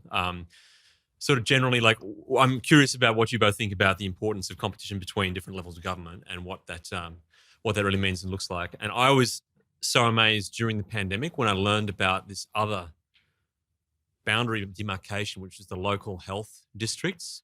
And there was kind of like 5 that covered Sydney. And I just thought, wow, this sort of makes sense. There's sort of south and north and a few west ones, and they kind of describe where everyone actually lives. But instead we play, I play beach volleyball on different beaches, and they have different councils running different surf life clubs or different surf lifesaving services for different beaches a few hundred meters away. Why do we need as many councils? And is that kind of competition between how we line our FOGO bins and stuff like that, and how we kind of run our surf lifesaving sort of groups? Does that help at all? And what's the optimal size? And why do we need states at all? Or couldn't we just have giant councils that are kind of a supra sort of, 4 or 5 per Sydney and 1 for the rest of New South Wales? No, it's an excellent question. And there's been a lot of talk about consolidation of councils and so on. Which we did in Queensland. Oh, did you? Okay. Was that in the Joe era or subsequent to that? I think wasn't it Peter Beattie or something? Oh, okay. He's one of the better guys, right? Okay, so I think it depends what you're focused on. And I don't think competition is the best argument for, why we have lots. If you ask me for an argument as to sort of justify quite a lot of councils rather than 4 or 5, I think it depends what you focus. I don't think competition's the big argument there. I don't like the bin policy here, so I'm going to vote with my feet and move and pay $150,000 in stamp duty for the privilege. That doesn't seem right to me. Different councils want different, it seems silly, but we care a lot about things like what are the parking rules near this beach or that beach? Or, a whole lot of local amenities. How do we treat these parks? When can there be floodlit, sports facilities in a local area that affects residents? I think there are genuinely local preferences about those things that I'm not sure that if you had, say, 4 or 5 mega councils would do as good a job at that. Now, when it comes to health stuff, that doesn't seem to make, in the middle of a pandemic, having to worry about the demarcation between, one relatively small local council and another that happens to cut across public health areas, that seems quite problematic. So, again, it's a good, just as the same way that kind of an optimal currency union was a good economic problem for, Robert Mundell and others to work on, I think, it's probably a good idea to think about those things. And I don't have any great answers to the sort, but I do think sort of local competition between local councils doesn't strike me as a first order important thing at all.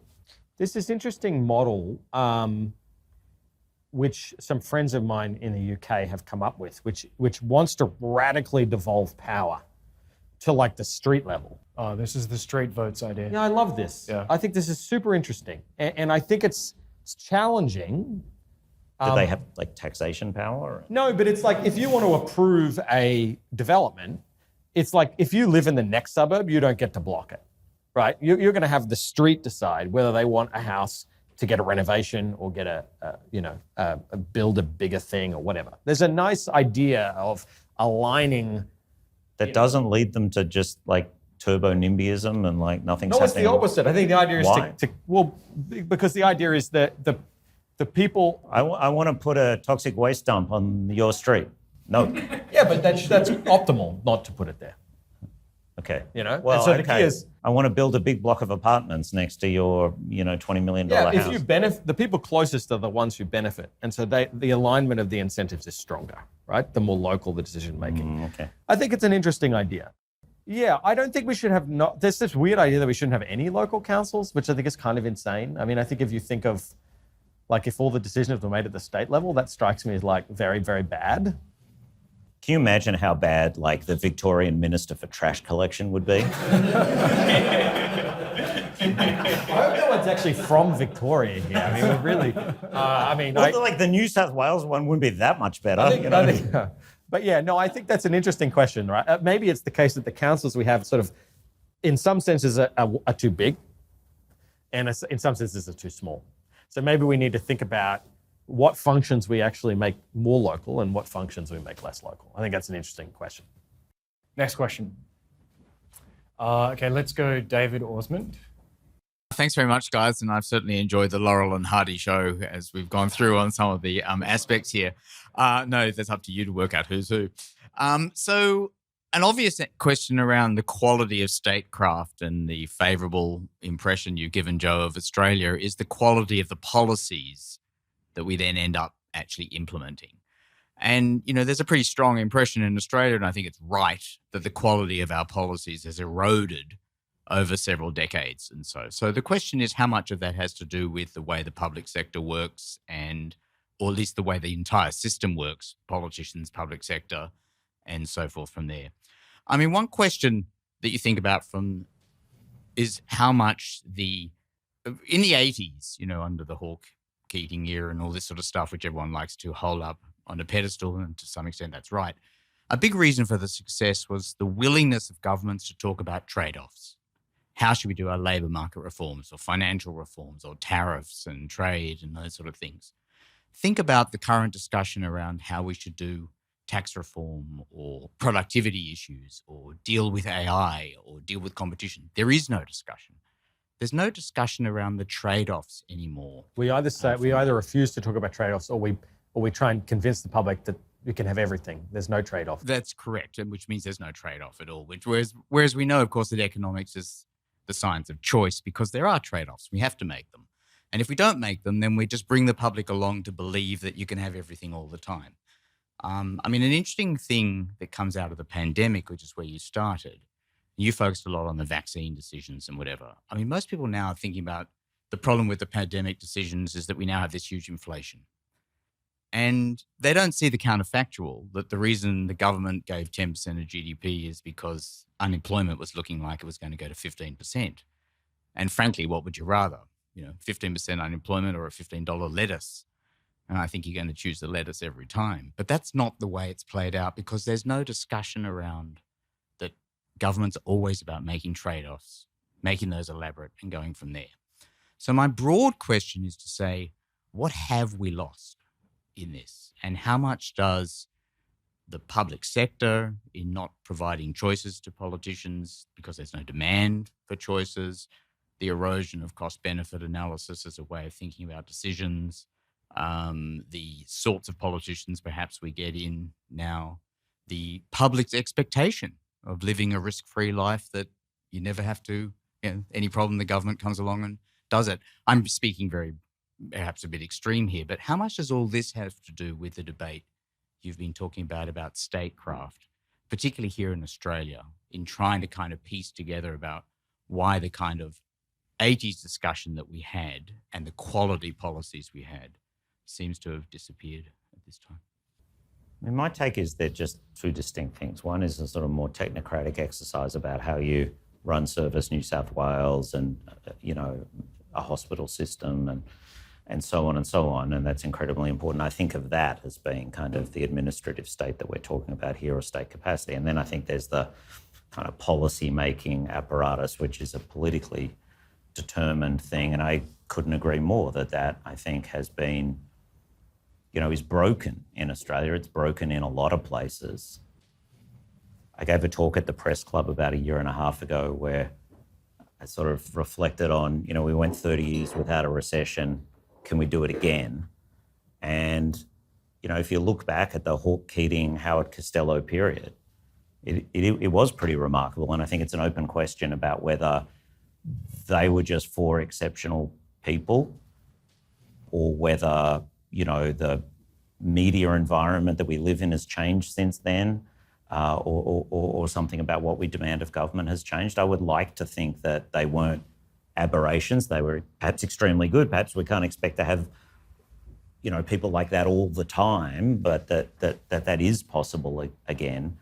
But yeah, this point about people don't acknowledge trade-offs. And I mean, I think that Jim Chalmers said a lot of the right things when he was running for election last time, and shortly after he was elected, about, I want to have these public conversations and I want to have a serious conversation. And as far as I can tell, that's never happened. And so do people get held to account for that? It doesn't seem so. So I don't have great answers, and I lament it perhaps as much as you do. Lots of facets to this discussion, but I'll try and pin it down to a couple of things. One, state capacity, there's a lot of inertia. So, we're benefiting now from many of the things that were set up in the past. So the question is, how's a crisis going to be handled in 20 years, right? And it might be a lot worse. That's an open question, but I think that is probably correct. The second thing I want to say is to undermine a lot of what we said in the book. I'll just go for it. Why not? Are you ready? I don't know. This isn't Richard speaking. This is me speaking. Many of the financial side of the pandemic was easy. It's very easy to spend money. It's not hard to double the rate of UI. It's great, right? It's very easy to subsidize people's jobs. Businesses love it, workers love it. It's really easy, right? Spending money is easy. Politicians love it. So the crisis management during the pandemic was great. I think the crisis management in the last 2 years has been a massive disaster. Now, people will disagree. I've written a lot about this. And because the last 2 years has been hard. Because the last 2 years, optimal crisis management means taking things away from people, right? It means raising interest rates when you should, right? And going to dinner parties and having, fancy Sydney business people kind of tut you for, making money tighter. It means not subsidizing people's electricity bills, right? I mean, so I think there's a lot of credit that's due in the pandemic, which I think is fair, but I think we need to think carefully about Some crises are much easier to handle than others because the political incentives are aligned with the kind of optimal economic policy. And it's worth looking at crises where that isn't the case, and we do a hell of a lot worse. I think that's great, but I think there's and I agree actually, but I think there's an irony to the fact that you face the prospect of 15% unemployment, negative 10% GDP growth, financial collapse. And it turns out that's not that hard to deal with.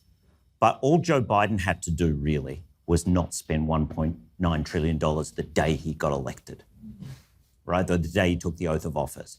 And all Jim Chalmers and Anthony Albanese had to do was, just understand that making the same mistake as Joe Biden did was going to prolong the crisis. And just, say the right things, empathise, feel people's pain, but don't prolong people's pain. They just can't help themselves. And I think there's something ironic about that. I think Treasury... It's not a hard problem to solve. But I think Treasury has given bad advice to the government in the last 2 years. The government's not just doing what it's doing for fun. They're doing it on the advice they've been given from Treasury. Yeah, but Treasury gave them the advice that they want to hear as well. Come on, Yeah, but, it sounds like bad state capacity to me. Or I think your thesis is right, which I think we've lost something. The system has become worse. And I'll just go back to what I said before. A lot of the benefits that we have now accrued in the past, and I worry about the future. Yeah. All right. So we have only about 10 minutes left. I want to get through as many questions as possible. So I'm gonna exercise my Joe capacity and prescribe both concise questions and concise answers. So raise your hand highest if you think you have an unusually good question. So we've talked a lot about Australia's great strengths in terms of state capacity. What areas do you think we are particularly weak in, and what would be some relatively straightforward areas we could improve? I think public transport's pretty bad. Have you been on the metro? It's amazing. Yeah, that's pretty good. It's amazing. Yeah. We are like the grift nation. There was this amazing thing on Twitter the other day where a guy took a photo at a fish and chip shop, and it had the fish and chip shop selling grey market cigarettes and selling NDIS services. And I thought to myself, man, that's Australia in one picture. The highest selling car in Australia is the Toyota Hilux because you get the government to pay for 47.5% of it. There is just a tremendous amount of grift that we've built into our entire society, economy. And that is a political constituency which is essentially, impossible to kill. And I think so many of Australia's problems are, let's talk about housing, right? Try and kill that sacred cow, right? So I think in so many areas, we've let these... Well, Paul Keating would have said, they're spivs. We've just empowered the spivs. Yeah, but it's just, this... We've let these things propagate and build build up to the point where you can't do anything about them. Every problem I can think of in Australia is exactly that problem. Next question. Again, raise your hand really high if you're confident. Just go next to you. Have you still got the mic? Yep. Sort of building off some of the stuff you were talking about right at the end before questions. We spend a lot of time bashing the US's state capacity, but at the same time, they have substantially higher incomes than Australia, much better outcomes on things like housing affordability. So I guess my question is sort of how important is state capacity macroeconomically on those sort of really fundamental outcomes that the US is doing really well on? Good question. Yeah, it is a good question. I think you've got to control for all the relevant variables. America is 15 times larger. Americans have made it a decision to have much more powerful incentives, right? Much fewer barriers to private enterprise. There's all sorts of reasons why the US is advantageous. So, it comes down to Richard's point earlier, I think, which is to say, state capacity, you've got to be careful how you define it. That's what I would say. There's other things that matter. Yeah. Great. Next question. Just that. So there will be more pandemics. When they happen, we want to account for it properly. We'll need the hotel quarantine. We'll need the test and trace. When we have lots of other these problems, like the military trains, the firefighters do drills, should we be practicing something? I feel we're not. If we are, that's good. If we're not, should we? How? I think we should be building dedicated quarantine stuff rather than relying on hotels, which, for a whole lot of reasons that people would be aware of, turned out to be very problematic. So I don't know about sort of doing drills in the duck and cover kind of sense, but doing drills in the kind of more preparedness. Is anyone building another Howard Springs? I don't think so. So I think there's more that we should be doing to prepare for sure. I mean, we are doing well in terms of developing domestic, sovereign mRNA manufacturing capability. That's a very, very important thing. I think we point to a few things, it's like 6 or 7 things at the end of the book that, we should do, and some of them we are doing and some of them we're not. Can I say one anecdote I enjoyed in your book was that in 2020, we found out that Victoria was still doing contact tracing by essentially fax machine. And clipboard and fax. Yeah. Victoria again. These bloody people. We're just reporting the facts. Next question. So a lot of the earlier explanation of state capacity was about high-level explanations, such as high expectations about service provision quality. These operate via top-down pressures, such as on ministers. In your research, did you come across any examples in which the Australian public service positively differs from other countries in how it actually works at the lower levels, such as how decisions are made, the daily work in the administrative state is done? So not that high-level pressure, but instead how the business of government is actually done. I think the one thing I quickly point to, I'm not sure this is fully responsive, is we do pay people in fairly, you would think of as somewhat low-level frontline service positions. So, I won't reveal what they get paid, but I was sort of curious in the Service New South Wales thing I was at, and I had a little bit of time to kill. So I was sort of asking a few of the workers there, what they get paid and stuff like that. and I wouldn't want that, this is what economists do. And they, I don't do that. Well, I was responding to a very snarky SMH columnist saying, you guys are all obsessed with math and don't care how the actual economy works. So I was doing primary research at the coalface of service delivery in this country. And, these were quite impressive people, and they seem to quite like their job and have reasonably good terms and conditions. I think that's part of it. So. Okay, any more questions? Yep. You spoke a lot about the success of the JobKeeper compared to the failure of the vaccine. There was a lot of criticism of a lot of waste in JobKeeper. And I seem to recall at the time, I had a number of friends in businesses where we were scared shitless that if we claimed it and later found that we didn't have a revenue drop, someone was going to come after us, and no one did. And in New Zealand, there was a different process. I think a lot of trust was lost. And you say, don't fight the last war, but I think there is an element of needing to be ready to fight the next one. And so much of what you've talked about, the state capacity stuff, relies on that trust. And if we don't kind of be honest and clean up the mess and expose some of the people who did take the money when they shouldn't have, how do we expect people to believe us next time?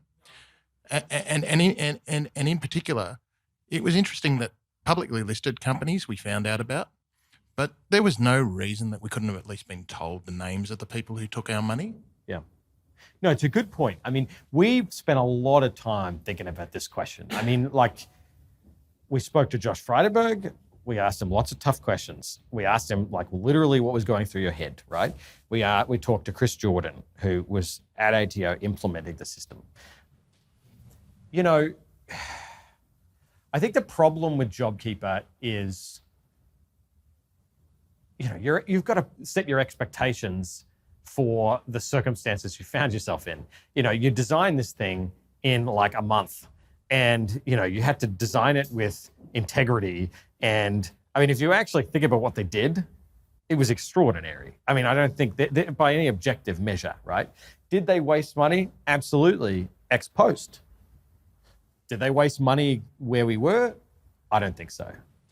And it kind of goes back to this Harburger Triangle Oakens Gap thing. Obsessing over $20 billion in the scheme of the broader economic benefits is just not worth worrying about, in my view. I just distinguish between two things, if I understand your question correctly, which is there's the sort of have a clawback like in New Zealand or don't have a clawback, but then there's the and I come down on the side of don't have a clawback because of various reasons we talk about in the book. But I think you're distinguishing, if I understand correctly, between okay, suppose you don't have a clawback, but you have a rule that says your revenue has to. Do you turn around and say, oh, it's all a bit hard to enforce the rule, we're not going to enforce the rule, and then people who kind of played by the rules feel like they are the schmucks who played by the rules. And I think that's a real issue. Now, again, ex-ante, I would have liked ex-ante to kind of not make a commitment to do something that we weren't going to do, heat a battle and all that kind of stuff. But I agree, there's a loss of trust when it comes to that kind of thing. And I think it's, again, about being very clear about what you are going to do and not going to do. I don't think there was any, I think the actual non-compliance rate was low. Very low. It's just that the rule was loose. You had to have an expectation that your revenue was going to decline by 30%. Yeah, what's an expectation? It's impossible to enforce, right? So yeah, I was very critical of that at the time. And I talked, we talked to people who were actually there, and they're like, there was literally no other way to do it, right? And the only way to do it was the clawback, and the clawback comes with all sorts of problems. By the way, I supported the public disclosure. Different people differ on that. I know Josh Frydenberg is just dead set against it. He thought it was wrong to kind of name and shame people who didn't break the rules. I'm perfectly comfortable with the public disclosure. And I think that would help this kind of exactly. stuff. Okay, I'm afraid that's all we have time for, but 3 quick things before we finish. First, we'll be back here next week with Peter Tulip to discuss the housing crisis. So if you'd like to join us, there are still some tickets available. Second, we have some more food coming out, so if you can stick around for the next 30 or so minutes and have a chat, that would be great. And finally, last but not least, please join me in thanking Richard Holden and Stephen Hamilton.